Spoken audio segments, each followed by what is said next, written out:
हमें कथा जरूर सुननी चाहिए। एकादशी के दिन तुलसी का पत्ता भी। नमस्ते फ्रेंड्स, मैं खुशबू मिश्रा स्वागत करती हूँ अपने चैनल खुशबू मिश्रा ब्लॉग में। कैसे हैं आप सब? मुझे कमेंट में ओम नमो भगवते वासुदेवाय ज़रूर लिखिएगा।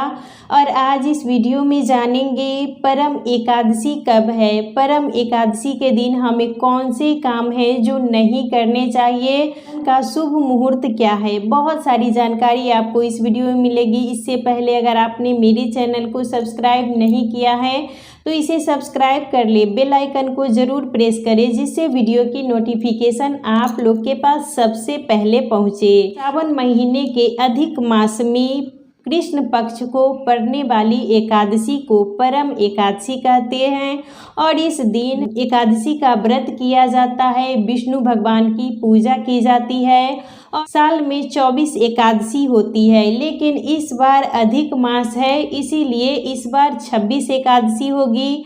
और जो ये परम एकादशी है वो 3 साल में एक बार आती है और एकादशी का व्रत करने से हमें मोक्ष की प्राप्ति होती है।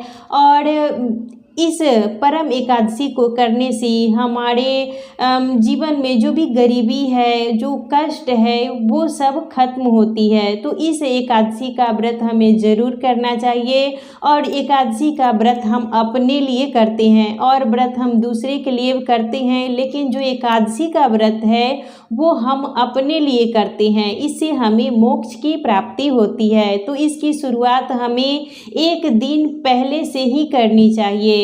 नहाय खाए के दिन हमें बाल धो के स्नान करना है, लहसुन प्याज का इस दिन सेवन नहीं करना चाहिए और खाने में आप सेंधा नमक का यूज करें। उस दिन दाल में मसूर की दाल नहीं खानी है और अरहर की दाल भी, ये सब जो मतलब होता है ये सब नहीं खाना है। शुद्ध सात्विक भोजन ही नहाय खाए के दिन किया जाता है।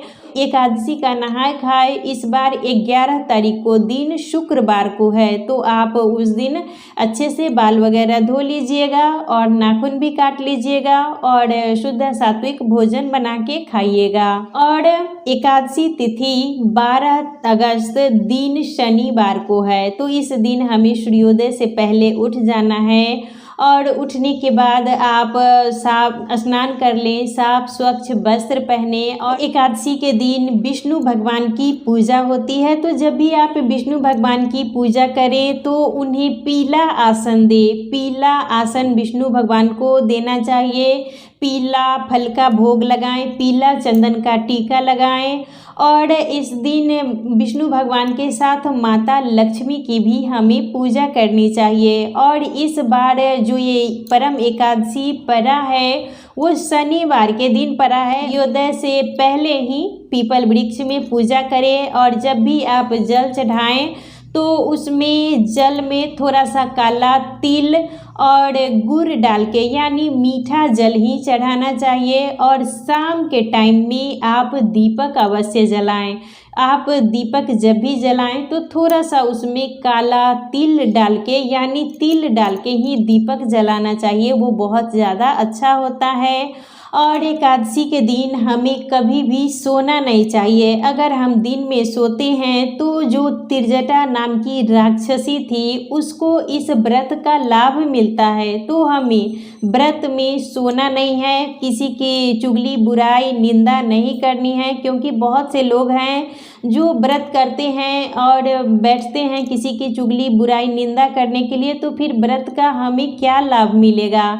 जब हम व्रत करें तो अच्छे मतलब मन से करना चाहिए और उस दिन मंत्र का जाप आप अवश्य करें। ओम नमो भगवते वासुदेवाय, ओम नमो भगवते वासुदेवाय, और इसी मंत्र के उच्चारण के मतलब करते ही रहना है। और नाथ की भी पूजा इस दिन अवश्य करनी चाहिए, क्योंकि ये जो परम एकादशी है वो श्रावण महीने के अधिक मास में पड़ा है। तो सावन महीने में विष्णु भगवान शयन के लिए चले जाते हैं और अपना जो मतलब भार है वो भोलेनाथ को दे जाते हैं। तो इसीलिए इस दिन हमें भोलेनाथ की भी अवश्य पूजा करनी चाहिए।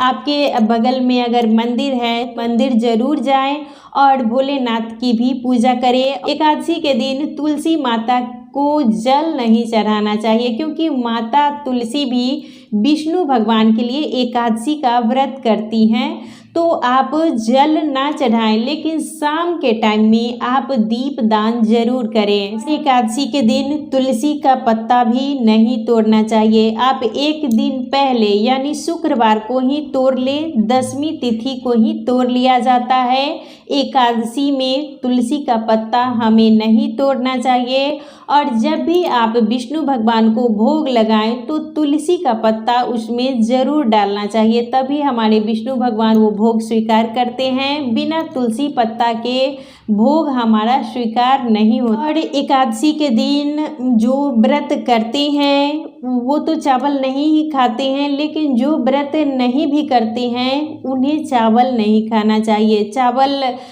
उस दिन वर्जित करने से यानी नहीं खाने से हमें भी व्रत का लाभ मिलता है। तो एकादशी के दिन हो सके तो चावल का सेवन हमें नहीं करना चाहिए और अच्छे से हमें व्रत करना है। और शाम के टाइम में सूर्यास्त होने से पहले आप फलाहार कर ले। एक टाइम ही फलाहार करना चाहिए, ये ना कि हमारा व्रत है तो हम दिन भर कुछ खा ही रहे हैं, तो वैसा गलती हमें नहीं करना चाहिए। और पूजा से पहले आप चाय भी नहीं पी सकते हैं, शरबत भी नहीं पी सकते हैं। पूजा करने के बाद ही हमें चाय पीना चाहिए, शरबत पीना चाहिए और शाम के टाइम में ही फलाहार करना चाहिए। सूर्यास्त होने से पहले ही हमें फलाहार कर लेना है।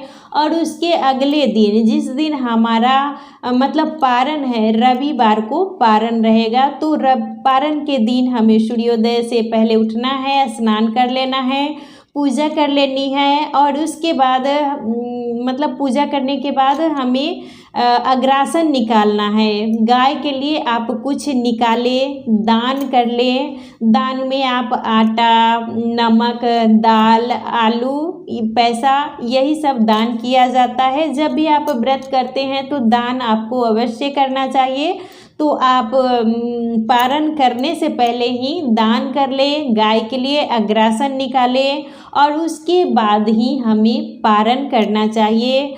और पारण भी हमें शुभ मुहूर्त में ही करना चाहिए। त्रयोदशी तिथि शुरू होने से पहले ही हमें पारण कर लेनी चाहिए। पारण का शुभ मुहूर्त है 13 अगस्त दिन रविवार को 6:07 से 8:20 तक सुबह में। तो आप इस शुभ मुहूर्त में ही पारण कर लीजिएगा, क्योंकि 8:20 के बाद हमारी त्रयोदशी तिथि शुरुआत हो जाएगी, तो वो अच्छा नहीं होता है। और जब भी हम एकादशी का व्रत करते हैं तो एकादशी युक्त जो द्वादशी तिथि होती है उसी में व्रत किया जाता है, वो ज़्यादा अच्छा माना जाता है। और एकादशी तिथि की शुरुआत 11 अगस्त दिन शुक्रवार को 5:07 से ये शुरू हो रहा है और शनिवार को 6:31 पर ये खत्म हो जाएगा सुबह में। यानी 11 अगस्त को 5:07 से एकादशी तिथि की शुरुआत हो रही है और 12 अगस्त को 6:31 पर ये एकादशी तिथि खत्म हो जाएगी और 6:32 से द्वादशी तिथि शुरुआत हो जाएगी। तो द्वादशी युक्त जो एकादशी होती है वो ज़्यादा अच्छी होती है, इसीलिए हमारा व्रत 12 अगस्त को दिन शनिवार को रहेगा। और नहाए खाए हमें एक दिन पहले यानी शुक्रवार को ही कर लेना है। का शुभ मुहूर्त है 13 अगस्त दिन रविवार को 6:07 से 8:20 तक। तो इस मतलब शुभ मुहूर्त में ही हमें पारण कर लेना चाहिए, वो ज़्यादा अच्छा रहता है। और जब भी आप पारण करें तो तुलसी और गंगाजल से पारण कर लें और उसके बाद ही जो बना हुआ खाना है वो खाएं। और खाने में भी सात्विक भोजन ही करना चाहिए, बिना लहसुन प्याज का ही खाना आप खाएं। कोई भी जब आप व्रत कर रहे हैं तो पहला जो भोजन होता है वो हमें शुद्ध सात्विक ही खाना चाहिए। और एकादशी के दिन हमें कथा ज़रूर सुननी चाहिए। इस तरीके की जो मतलब किताब आती है, इसमें परम एकादशी की कथा है, तो आप पढ़ भी सकती हैं। और कोई अगर आपको सुनाने वाला है तो ज़रूर सुनिएगा, क्योंकि एकादशी के दिन कथा सुनना बहुत ज़्यादा मतलब महत्वपूर्ण है।